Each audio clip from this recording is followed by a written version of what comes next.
few moments here to talk about the Oakland Athletics. A lot going on this week, a lot happening today. The big news today is the draft EIR, the Environmental Impact Report, was released and submitted to the city of Oakland. And it basically outlines their plans for the Howard Terminal ballpark project. And it's not just the environment, but it kind of follows along several different ideas of traffic, public transportation planning. It outlines, the weather conditions at the ballpark. And then, of course, all that does have to do with the economic planning. It's huge. There are parts of this, it's multiple pieces, and like some of these chapters, if you will, they are 150, 175 pages long. This is extremely detailed stuff. I don't even have the time to actually go into it right now. I believe Zenny does have a video of him actually kind of going over it, or at least talking about it, so please check that. If you would like to check it out for yourself, the draft EIR is linked in the description for this video. But I wanted to talk about baseball in general, or in this case, the A's. Again, the EIR was released today, but they also released new renderings for the ballpark from, oh great, now I can't remember the name of the company. Big, I believe, is the architecture company. Anyways, it's a new design where the first was like a diamond shape. I really wish I could show you the graphics here. Unfortunately, I don't know how to do that. I think I'd have to use a different application to broadcast from. But the original jewel box design, it was a diamond shape, and then it went to more of an oval shape where the bottom dips in the outfield. It goes around and it eventually dips where you can actually walk through. That had always been directly center field. Now it's been moved slightly to right field. And it looks like maybe the bleachers don't exist at all. You can't see them in the renderings. The rendering comes from, all the views seem to come in from the outfield into the, towards home base. So what you're gonna see is the wall, but you're not going to see what's behind it, where the seats would normally be. So that was concerning. I hope I just didn't hit a button here. I had to adjust my hands here. It gets difficult holding the phone. But the idea is, that I was thinking about. I'm like, wow, they shift to right field. Right field pretty much has no wall. That'll be like a grass area, it looks like, where fans can just sit down and enjoy the game, like picnic style. This was the kind of the original plan at Petco Park. Very similar idea. They did have a fence there, because I'm like, you have to put something there or fans are just going to walk onto the field. So I don't know what they really have planned there. I hope they'll move it back to center. I don't have OCD, but man, it really messes with my mind looking at it, where you see home plate, but there's a hole in the fence on this side. It's been changed multiple times. They'll probably change again before they ever get around to actually building it. I know they're just throwing around ideas. But anyways, those are out there. There's even a video walkthrough of the area surrounding the ballpark there, which is pretty cool. It moves really fast, which I found a little disconcerting, but I get the point. Kind of gives you the idea of what's going to be around the ballpark, what it will look like with people. But it's a real big start, so I'm excited about that. But even more excited for right now is I'm about to get on a plane to Arizona and check out the A's in action. They start their spring training games, the actual scrimmage games, this weekend. They have the Dodgers. It was originally supposed to be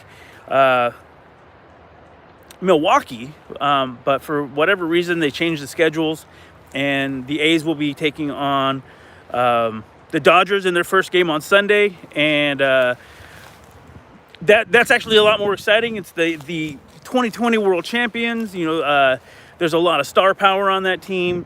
I don't know who's going to be playing. It is spring training, so we'll probably see a lot of developmental players, a lot of minor leaguers who they probably won't throw out their big guns, at least not for the whole game. I'm hoping we'll get to at least see some of their starting lineup at some point. I don't think we'll get to see any of the Clayton Kershaws or the Yu Darvishes of the world. Is he on that team? I can't remember where he went. Anyways, but they have a lot of pickups that they're looking to repeat, and they look well stocked. They're going to get a run from the Padres. Padres are stacking players. I saw a rumor yesterday that they are making a run at Giancarlo Stanton. I guess there's some sort of was it Stanton or was it Aaron Judge? Ah, crap! Now I'm screwing that up. But I think it was Aaron Judge actually, and I think there's a rumor that there's some issues with the contract in New York, and that he's not really happy with where he's at. I don't know what that is. I think he's still on his minor league deal. I would have to look more into that because this is more of a passing thought than anything. But the Padres, though, they've picked up a lot of key players. They gave that massive extension to Tatis. I mean, the guy's a rookie, and he just inked a $340 million deal for 14 years. That's a big deal. It might be the longest current contract now in Major League Baseball. It's. Sorry, I'm gonna go sit down again. I'm walking through this little hillside area.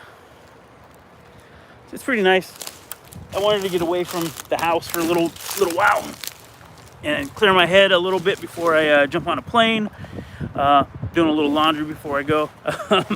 So domestic chores are on the back end right now. I gotta take a break. But I've been thinking about all this stuff all day, with the EIR and talking to people. But I'm excited. At first, I wasn't really looking forward to this season. One of I think my big peeves has been with the A's ownership, letting guys like Semien and Hendricks go. And it didn't look like we were making any headway on getting any sort of replacements for these. We were just going to pull a bunch of guys from the minors and let them hammer it out and ink us, get their own spot. And maybe that would be the end of the run, because the A's were really putting together a great core with Chapman and Olsen, and then having Semien. Semien, he was a Gold Glove an MVP finalist a couple years ago. He's really cleaned up his game. He's been a leader in the clubhouse. He's that voice you need, and they lost it. I don't know who's going to pick up that slack. That's always kind of the question when you get new guys and when you lose key guys. Who's going to take up that leadership role? And I'm hoping somebody steps up and moves this team forward. But they did end up making some. I wouldn't say they're huge deals, but they were definitely some names you've heard of. Mitch Moreland, they brought him on as a DH. They traded Chris Davis. They got rid of Chris Davis, but he's had 2 terrible years. Last year, he only 2 home runs, a lot of strikeouts. Wasn't super productive at the plate. He was good for a single or a double and a few RBIs, but he didn't have that power stroke that he had before, and he was too much in his head. So maybe it was a good time to lose him, and they picked up Elvis Andrews. He's okay. But they got cash in the deal. And that went towards paying for other guys. The Semien deal, they ended up with, they freed up a lot of money there. Getting cash in the Davis deal gave them more capital to play with. They did end up picking up Tyler Rosenthal, who had an outstanding year last year. He had a sub-2 ERA. He was a great closer, but, it was only 60 games last year, and he didn't pitch very many of them. I think he pitched 29 innings. Gave up 1 home run, a few RBIs, but otherwise an outstanding year. And he took a weird deal, especially it's pretty much the deal I think they wanted to give Marcus Semien, where, yeah, we'll give you a lot of money, but we're not going to give you it to you up front. I believe the Rosenthal deal is broken up into 3 years at roughly about $3.5 to $4 million per year. So he could be gone next season, and the A's will still be paying him for the next 2 seasons. So it's not quite a a Bonilla deal where they're paying him for like 30 years. But, it's an offset deal, and I'm wondering if there's something a trend that we might see elsewhere in baseball or even other sports where you'll do deferred payments, to get a guy now. Maybe guys are more willing to take that. Rosenthal is, for the lack of a better term, he is a rookie. He is a bit of an unproven commodity, and like I said, he had a good year last year. But that was only basically his second season. It wasn't even a full season. So I hope he comes out. They were talking about putting Diekman in as the closer. If they have a 1-2 punch right there, and either one of them can take that spot, great. One guy can set up and one guy can take it down. They moved a couple guys. They picked up a couple pitchers from the Dodgers in a trade with them. There's a lot moving there, but positionally, there are some question marks still. Third base is pretty much locked down. First base is pretty much locked down. Olsen and Chapman. It looks like maybe they will go with with that catcher that they got in the Texas deal, and I can't remember his name for the life of me. He's not somebody you've heard of. He is a developmental player, but I'm sorry I don't remember everybody's name, and I don't have a list in front of me here to jog my memory here. I always think of doing it, and I never do. But Sean Murphy is out, at least for now. He had a collapsed lung, and they still don't know why. He had to have a surgery to reinflate the lung, and then a second surgery to basically reinforce the lung so that it doesn't collapse again. It was unexpected, and it was really random. Again, they don't know what happened. It wasn't COVID or anything like that. But your lungs are kind of a major deal.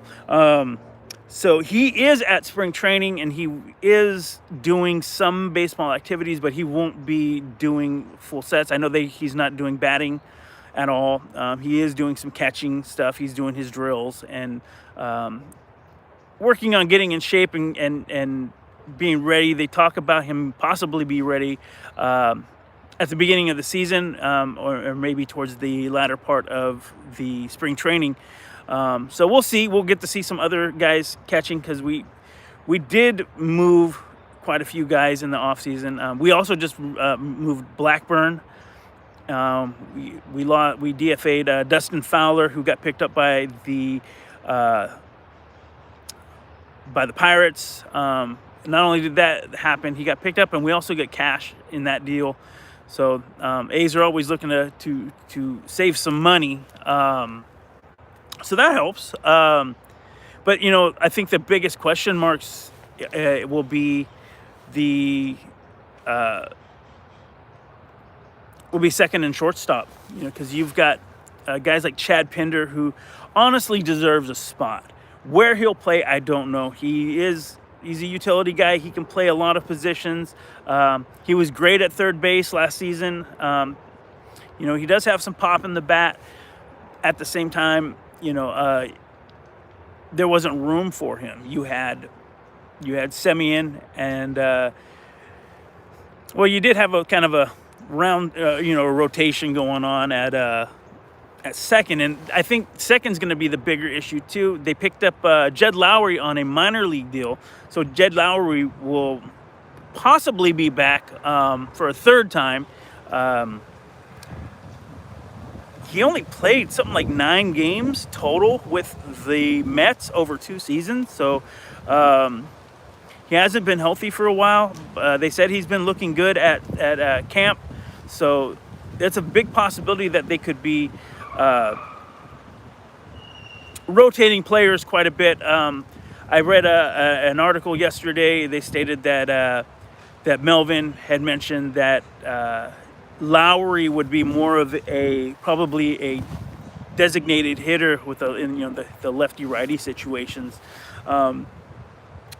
as will Mitch Moreland. Moreland's typically a first baseman, but we already got Olsen at first, so they're probably not going to be pulling him anytime soon, unless there's some massive slumping that goes on, and they just need to go with a hot hand. I don't see that happening. So Moreland will probably be like a part-time DH. I thought maybe that before they picked up Lowry, and even before they picked up Moreland, that they would be putting Canna, giving him that duty. We don't have Grossman anymore. We lost him in the offseason. We didn't pick up Tommy La Stella. Jake Lamb, we didn't re-sign him. Lamb was a third baseman covering for Chapman as well. So again, another spot that isn't likely to turn over unless there's an injury. Again, you have Chad Pinder, who can play that position, and you have, if in an injury situation, you have Moreland, who can also play first base. But I think the big deal will be shortstop and second. They have several candidates. Sorry, I'm getting messages here at the same time. But yeah, second, you still have, second and shortstop. You have the deal with Andrews. You have Tony Kemp, Chad Pinder. I think Nate Allen is still in the mix. Vimion Machine. There's several guys. Of course. What did I just say? Jed Lowry. There's a bunch of guys who are fighting for 2 spots, and we'll see how that works out.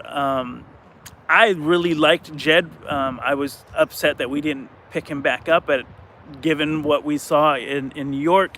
Again, he only played a handful of games over 2 seasons.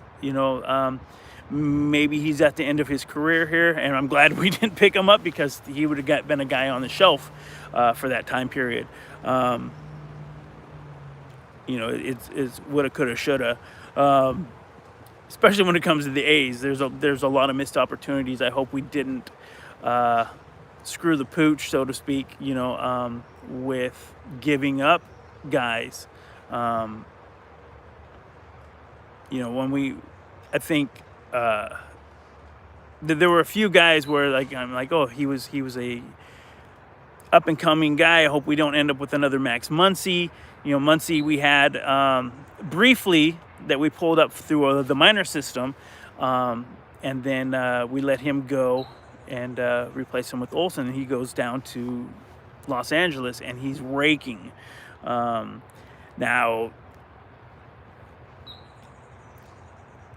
at bat, he is definitely a bigger hitter than Olsen, but his fielding, his defensive work is not there. It's good. It's not Matt Olson good. So, Olson and Chapman have both been talking about, they had bad years last year. Chapman got injured. He was playing with a hip injury, and he at least he says that, that was, what was messing with his hitting. And if that's true, I can see it. There's a lot of hip rotation, and that's where generally your power is generated, at the plate and in throwing. And then Olson just had a down year. He was hitting like a 180, 190. He had some quality at bats in there. Especially some very timely at bats. The grand slam, and there was another walk-off homer in there. He came through when you needed, but he's the guy swinging for the fences. These guys. Modern baseball is not hitting for average. There are very few guys who are going to be hitting 300 anymore.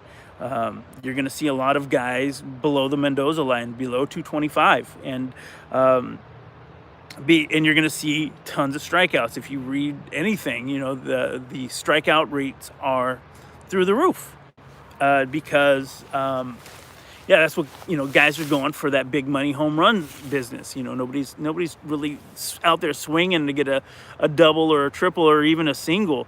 I long for the days of Ricky Henderson. Yeah, he'd get one over the fence once in a while, but his whole purpose was get on base. And once he's on base, you getting him out is a huge gamble. You risk throwing errors at the pickoff, and Ricky getting the base anyways. There's a lot that's actually just missing from baseball right now. Small ball, base stealing, bunting. You probably hear a lot of people, you're probably one of them, who is like, what happened to bunting? Situational hitting. All these things are gone. Everybody's talking, there's the shift and all this stuff. I'm like, but where's that situational hitting in those moments? It can't always be swinging for the fences, and I hope baseball changes for the better in that respect. I know a lot of people are coming to see those home runs. That's what made the steroid era so lucrative to baseball, especially when they were coming out of a strike year, and they were, for a long time, they were reeling when it came to getting fans in attendance. Fans felt betrayed and didn't want to put their money on these teams and pay through the nose for overpriced babies, players, and unfortunately now we're used to these, crybaby players, who are making tens of millions of dollars, and that's just a fact of life. We see it in baseball, basketball, football, to a smaller extent in hockey and soccer, but it exists. It just that's the modern landscape, and people want to see big plays. They don't want to. They want to see that money. They want to see home runs. They want to see big scores. They don't want to see pitching duels. Even in football, they're moving towards these college style fast-paced offenses because nobody wants to see a defensive 6-3 game, games won by field goals, and they want to see deep bombs. They don't want to see running games that are wearing away at defenses. They want to see high scoring 63 to 56 games. You don't want to see that. People in basketball have gotten used to seeing, guys like Steph Curry dumping three-pointers all night, racking up 60, and most of it coming from, the outside. There's very few guys, pick and roll guys, very few layup guys in this modern era. They exist still. The big man game isn't what it used to be. Because we're looking for these money shots, these high risk, high reward games, and while it's fun to watch, it's hard to, there's a way to win and beat those guys, and we're not seeing it because everybody's trying to play that same game. But again, in baseball, it's all about the home run. I really do look forward to seeing these guys hammer it out on the middle infield. I think that's going to be probably everyone's biggest complaint. Their guy isn't going to get the spot. Somebody's going to be hitting better or throwing better. Some people just have a higher baseball IQ than others, and they're going to expect to see things. I was also surprised with the A's bullpen. Again, they picked up Tyler Rosenthal. They picked up I can't even starts with the K. Guy from what do you call him? The Dodgers. They're going to probably run Diekman again as a setup man or a closer. I'm really interested to see what Jordan Weems can do. I was really impressed with what he did. He has kind of that Randy Johnson lanky figure. The guy throws absolute fire, 98, 99 mile an hour fastballs. His location's just a little iffy. If that guy can develop some supplemental pitching, some a good curve or a slider or something like that, something beyond a fastball and a changeup, that kid could be something. It's just he needs the right coaching and that development. Aside from that, they brought back Ismaro Petit. Apparently everybody's juiced about that. He was great last season. He had some good outings. He is a really good reliever, and I think he's got plenty in the tank, and he can do us a lot of good. I'm interested to see what Sergio Romo does. You guys probably know him and hate him because he was the big Giants closer during their championship runs, and he went to Minnesota for a minute, and then now we picked him up on a good deal, and I'm interested to see if he has something left in the tank and something left to prove. He seems to be excited about being in Oakland. Maybe he still lives in the Bay or something. I don't know, but I'm sure in his time with San Francisco, he's developed friendships and relationships locally that now can maybe continue, and good for him. I'm not going to hold that against him. He's an Oakland Athletic now. He's a guy who, even if he doesn't have his stuff, maybe he's got it in the mind. Here's a guy who's been in the biggest situations, and you can put him in. I mean, the guy's pitched World Series. The guy's done a Game 7. The guy has been in there and he's delivered. So that is important experience. Even if he's not good, maybe he can put that experience onto the rest of the staff, and he can be a clubhouse leader and be that veteran voice in the bullpen. That's super important stuff. Again, that's something that was lost with Semien in the dugout. But it could be vastly important come the bullpen. So there's a lot going on. I'm excited about it. I'm excited just to go to a baseball game. I went to a few last year. I've taken photos at some games. I'll be doing a little bit of photography at the A's games, and then I got some other stuff I'm gonna do. Might go hit the Grand Canyon. I got some friends out in Arizona. Might grab something to eat or whatever. And another friend coaches some little league stuff, so I might go out there and check some things out. But I'm excited to see what happens. Definitely going to try and keep it safe. Arizona doesn't have a good track record when it comes to COVID safety. They've been pretty much open for the most part throughout the whole thing, and their numbers comparatively are through the roof. But I went to Florida a few months ago, and we survived that. You just got to keep your distance, wear your mask, wash your hands. and just be courteous to other people, and hopefully they'll do the same for you, and you can get through this.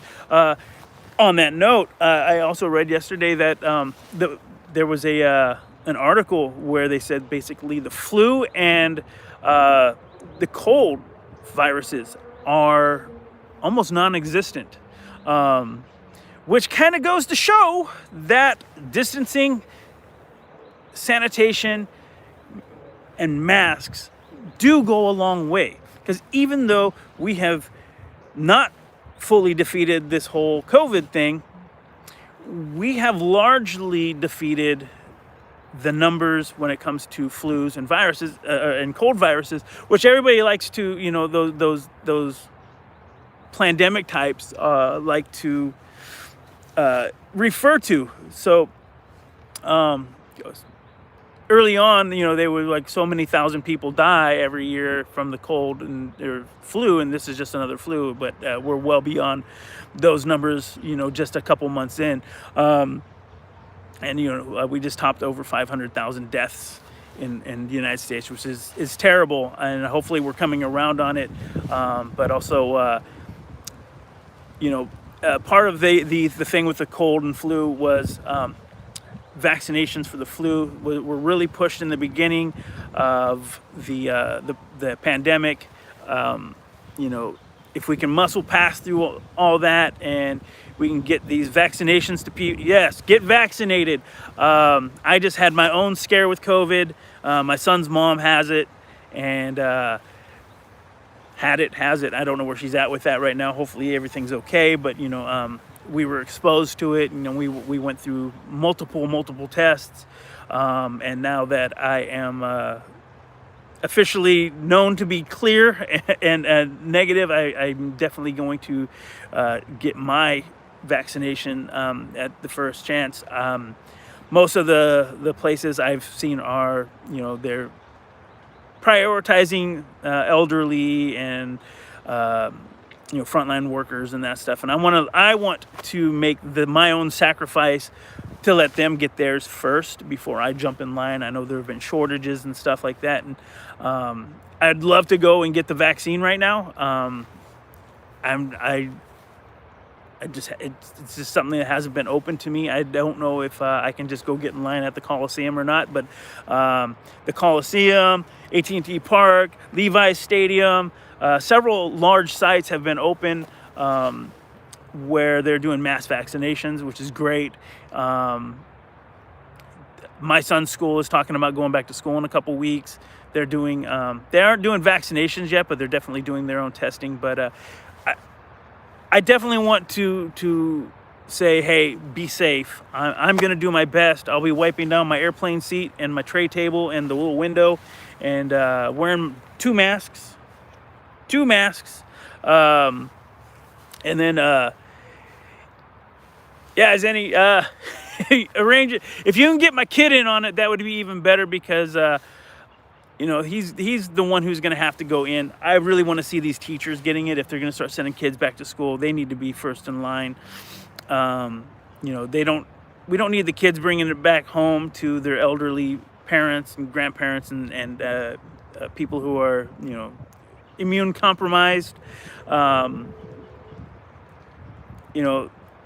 I think we're coming around the corner. There will be fans. I will be there. I bought tickets. I don't have a media pass. So I talked about that, Zenny. I like the new design, but I don't like the new design. They did that offset thing in the outfield, and it looks like it gets rid of the right field bleachers. I've been sitting in the right field bleachers my whole life, from when, back in the early 80s, when you can go to a game for like $2 and sit in the bleachers. Those are the old school metal bleachers where you burn your butt, and but those were good times. And even nowadays with, guys, you got like Wheel McNeil and a couple other guys who are, those are those diehards. They're there every day, banging on their drums, flying their flags. I'm like, what do we do with those guys? I hope there's something. I will take anything kind of at this point. I do like the original design, that more diamond shape. and even the second design where it was more oval.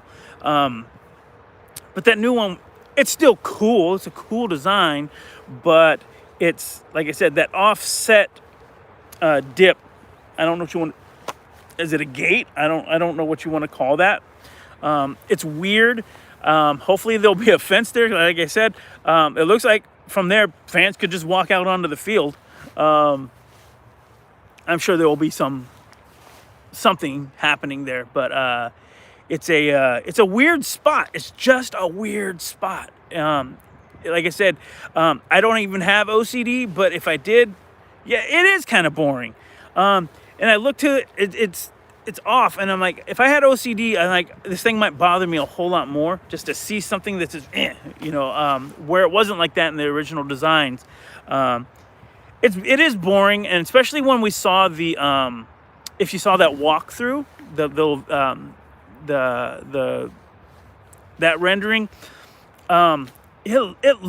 it's really mundane. It kind of looks like the Raiders Stadium in a way. The little, I guess those are going to be the walkways up, but they create these lines that remind me of the Raiders Stadium, but like in that weird adobe color. I wasn't feeling that. I liked that original design. It looked like it was kind of like these slats or something. I was like, oh, that's a really cool design element. Design without a design. I don't know. But I really like that, and you can see like some of the light filtering out, and I thought that was really sweet. Again, it's not the final thing. I'm sure they've made 3 or 4 iterations of the same design, and it could change again. It could change 2 or 3 more times.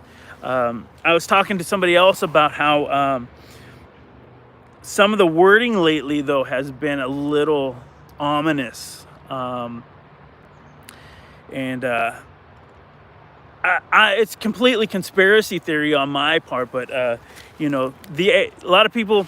So here's my pet peeve of the day, with the EIR coming out, and a lot of people have something to say, and there's a lot of people like, well, why don't we build up the Coliseum? It's already EIR ready and ready for to dig, and people don't take into account, one, it's going to be expensive to renovate the Coliseum. The field level is approximately 20 to 30 feet below sea level. When you're looking at the parking lot level, which is about 4 feet above sea level, and you go in the stadium, you do have, if you just go straight, you will be going down 2 levels of seats to the field. Again, 20 to 30 feet below. I'm in basically Wildcat Canyon in Richmond Hills, Alvarado Park area. It's right where my mom lives. But back to the Coliseum site. So that whole area will be flooded if the predictions are correct.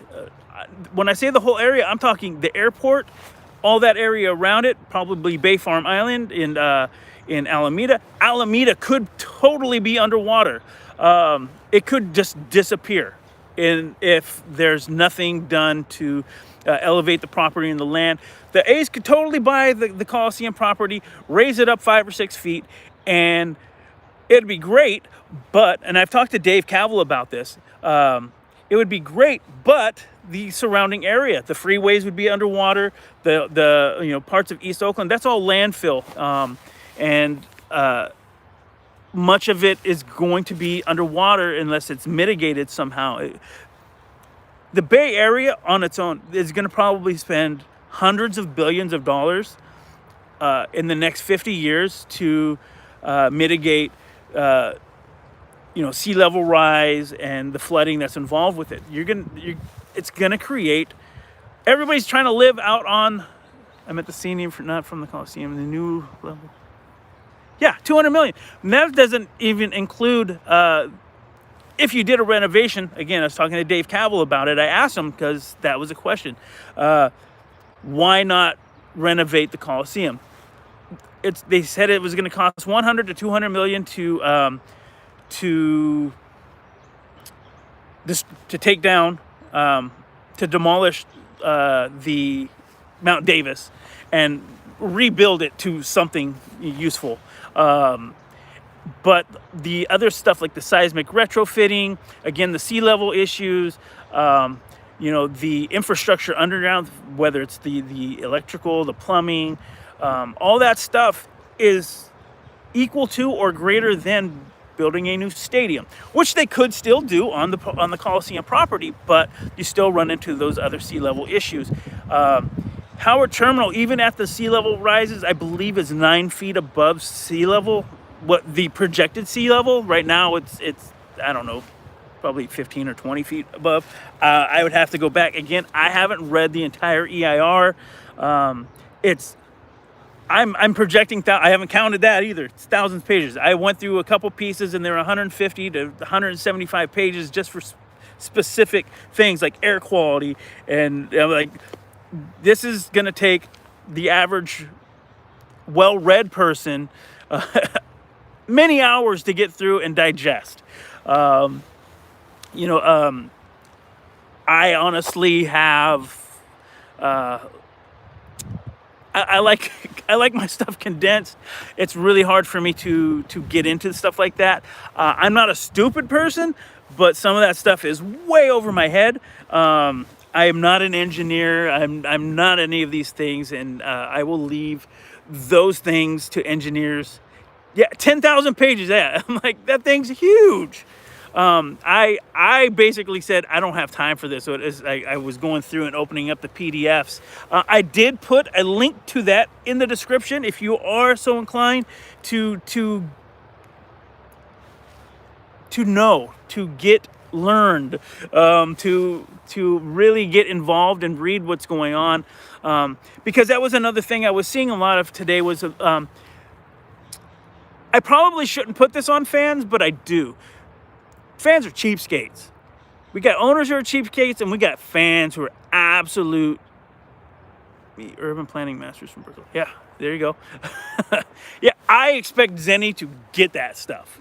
I expect you to read it like it was, a love story or something. I get that you have the mentality and the education and that stuff you enjoy.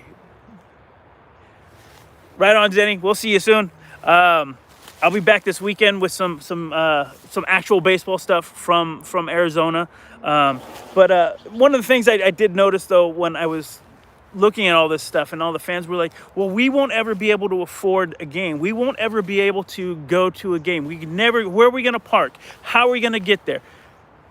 I'm like, it really kind of irked me. And I hate to say it, don't go. It's kind of a two-way street. Fans talk with their money, and owners know this. And John Fisher has been a cheapskate. The entire length of the Athletics being in Oakland has been largely cheapskate owners. Cheapskates, absolute cheapskates. Haas maybe the rare guy, but even he was a cheapskate. But Finley and all those guys, they came through trying to, not pay players, get them on these weak deals. Well, hey, you'll get paid in the back end, to now. But the fans are really, they kind of irked me today because there were so many issues with, they don't like the ballpark. They think they should build still at the Coliseum because they can get there on BART. I'm like, there's a lot of stuff that's in the EIR that will probably explain the upcoming transportation issues, getting people to and from the ballpark, where to park, new transportation options. I don't know. I haven't heard anything about that gondola. I think it may be gone. I didn't see it in any renderings. That might be too much and a deal that they can't make happen.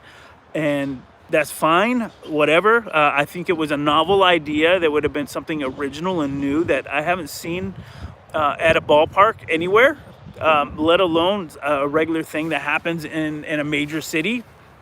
It's stuff I see on a mountainside, ski resort, but I don't see it in big cities. Maybe there's that small one that goes from the street up to Market Street, or not Market Street, the new transit center in San Francisco. But I mean, these are ideas you got to have, and you bring people in.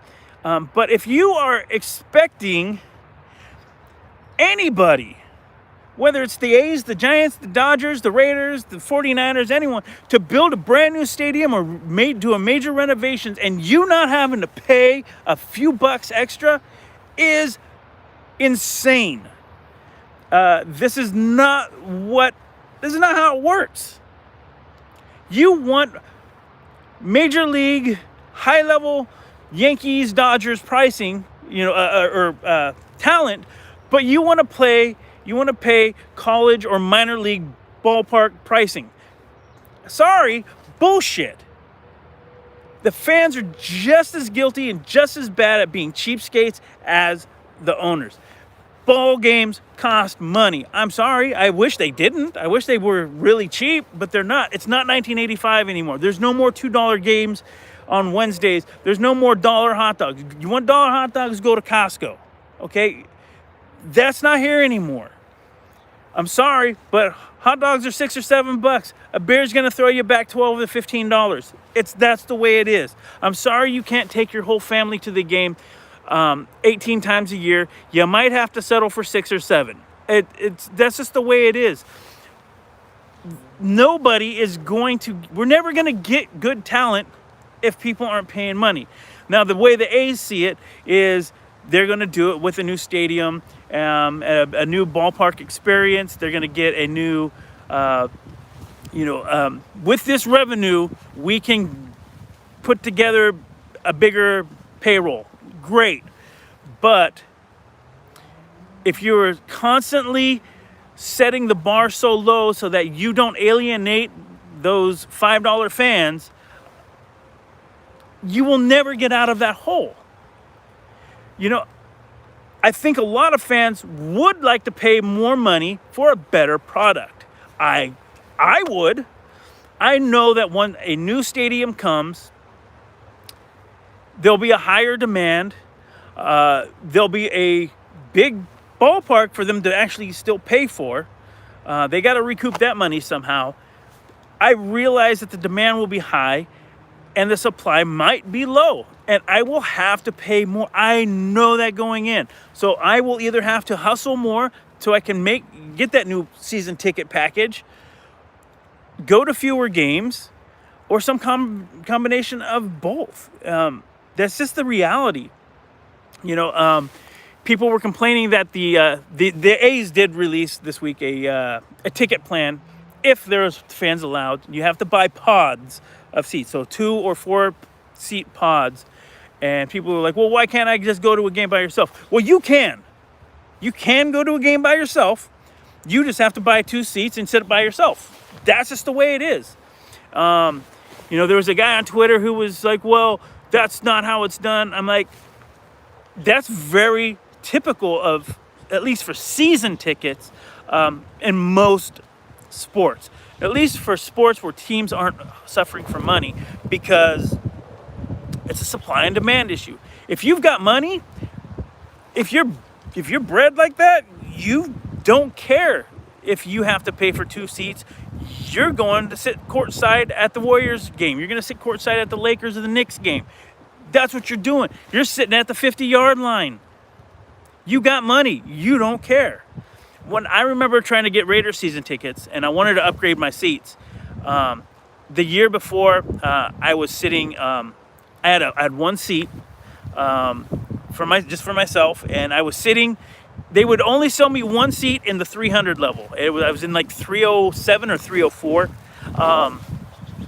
and I was like, hey, there's this one spot. What do you guys have for an upgrade? And they were really adamant, like, we're only selling in blocks. There was a 3-seat block in like it was low. It was in the, I always go by the A's seating. It'd be like in 116R, that back row, closer to the field. And there were 3 seats, and they were like, well, we'll only sell you this 3-seat block because that's what we have. I said, well, can I just buy one? They're like, no, we're not going to break it up. Somebody's going to want 3 seats. And that's those 3 seats that we're going to sell.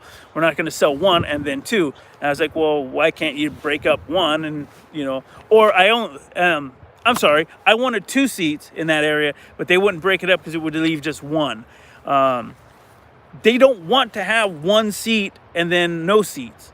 Why wouldn't you sell 2 instead of 1? Bring a friend, call your mom, bring your dog. I don't know.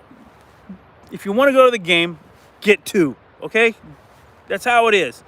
I bought tickets to the game in Arizona, and they're the same way. And they're expensive. The Dodgers game was $50, and I'm sitting beyond the third base. I'm on the first base side.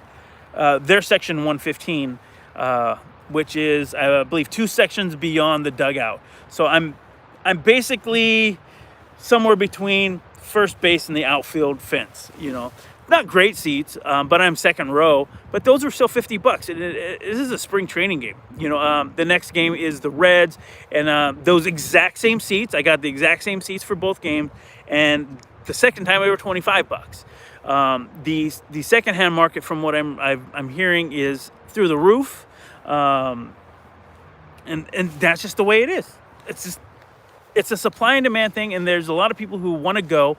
If you're really concerned about social distancing, and it'd be smarter if we social distance if there's only 1 seat. That's stupid. Stay home. If you're worried about catching COVID, stay home. Please stay home. I'm not an anti-mask guy or any of that. I'm just saying that if you're so worried about it, just don't go out. Don't go anywhere. You will take that risk, and if you're going to take that risk, you're going to pay for it. I'm not saying you're paying for it with your life. I'm saying you're going to pay money for it. People are so hard up to go to a concert, to eat outdoors, and in our case, go to a baseball game, that they're willing to pay a couple bucks. I'm totally willing to. I bought my pod tickets. I guess I kind of got on a tangent there. If you buy a pod of tickets, you can buy them in, I believe, 22, 16, 12, and 8, I think was what they were. You buy vouchers, and then you'll use them later once they get everything figured out. But you have to get them in groups of 2 and 4. So I bought a 16-seat pod, or 16 vouchers, and I would assume I'm going to take my son to all or most of these games, and so that's 8 games. And yes, they were more expensive, and I don't really get to choose where I'm sitting necessarily. I don't know how that's going to play out, but there were only 3 sections. There was the bleachers, plaza level, and infield. And for 16, it was the bleachers were something like $380. The plaza level was like $512, and then $800 if you wanted the other ones. But plaza level could either put me directly behind home base or sitting next to the foul pole, in the outfield. I don't really get a choice, and that foul pole, that's a $10 or $15 seat regularly, and I'm paying $30 for it. If I'm paying $30 to sit behind home base, perfect. That's a more reasonable fee. $50, I would pay $28, and I would be sitting in not right behind the dugout, but within a couple rows of the dugout, usually in like 125 or 124. I can get those for about $30. Those are going to be $50, but I could also spend that same $50, and I could be sitting all the way again by the steps in the outfield. There's no guarantee I'm going to get a good seat. So it is a higher price to pay, and I'm sorry that if you can't afford a game, but I'm at the same time, if you can't afford to go to a game, probably don't go to a game. I think it's, I'm not going to tell you how to spend your money, but I think you're being irresponsible. If you can't afford it, don't go. But if you were an Access member well, probably I guess the year before, if you were going to be an Access member last year, you can carry your any balance over to pay for those, and then you can also you will still get your discounted tickets next year if you do an Access package. So they're going to carry that over, and also they are redoing the free MLB package. You'll get the away games for free. Now, I'm not telling you to steal, but if you get yourself a VPN and you tell yourself you're in Toronto or something, you can watch every single game and watch it for free. It will cut out at the end for postseason. You will have to actually buy a package. I made that choice last season. It was really hard trying to watch TBS and FS1 or whatever it was that they kept putting. Why they put them on those, I don't know. Some cable situations, like you have one but not the other. It's really ridiculous. You're gonna, for the playoffs, you're gonna have to go drop $40 or $50 on a package so you can watch it. It's just the inevitability, but hey, at least you get to watch them. Hey, maybe this season, come October, you can be watching it in a bar full of friends. So there's always that. And if you do get some pods of tickets, those people who bought the pods will get first crack at playoff tickets if that happens. So there is some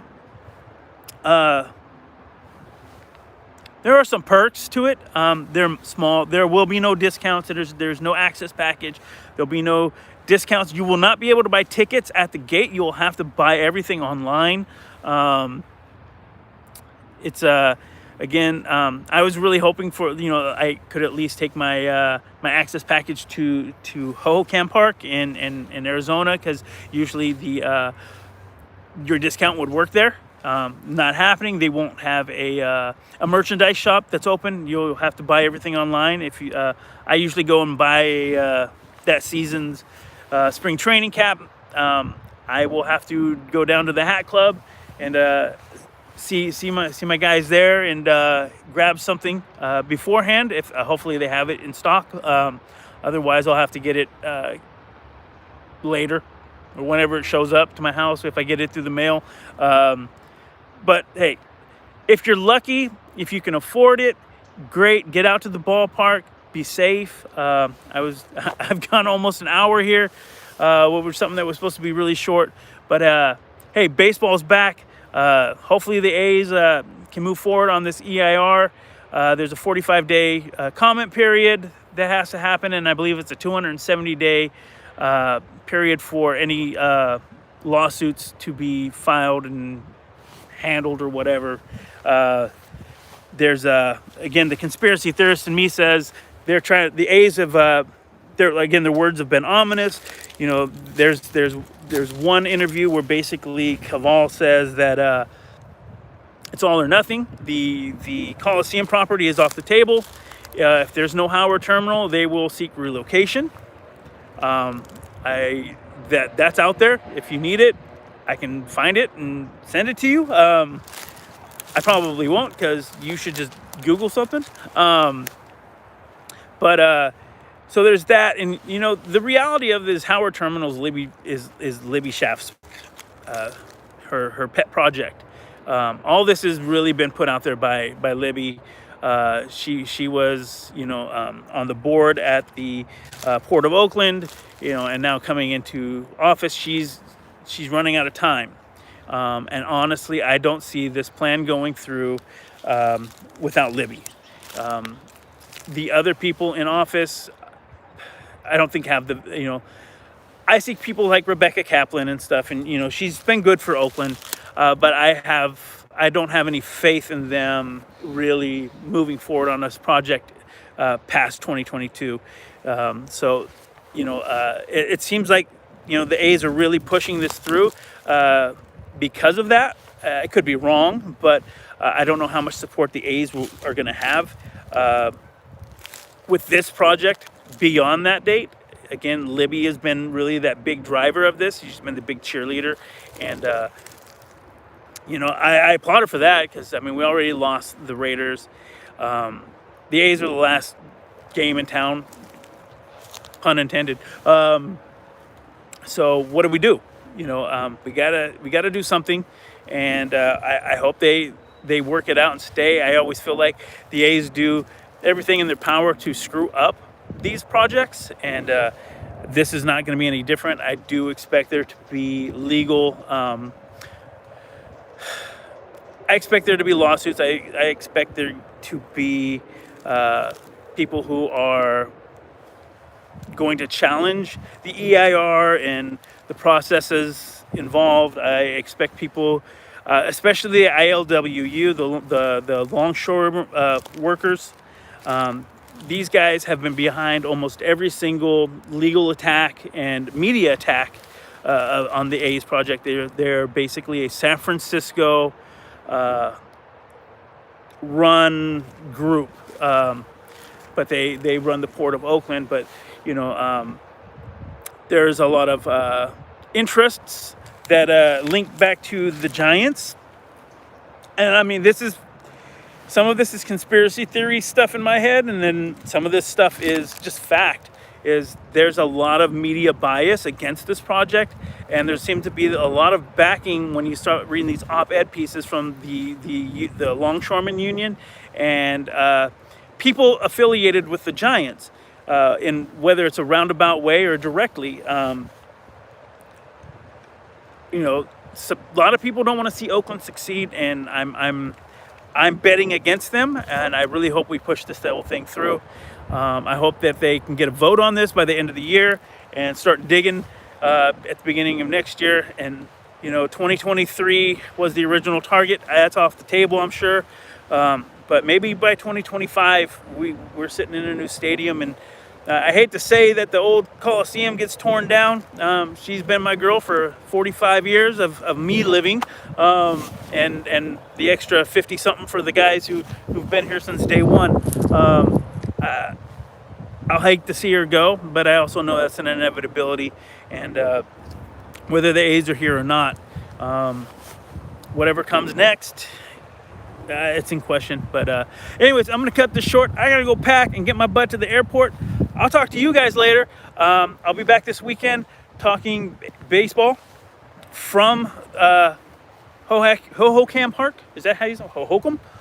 In Mesa. I'll be out there, and I'll do a couple live streams from there. And if there's anything happening, I'll find you guys. Thanks for watching Zenny 262. Subscribe, like. There's some fingers, thumbs up. Give me a thumbs up. But have a great weekend. Baseball's coming back. Maybe I'll see you on TV. I don't know. All right, guys. Take care. Have a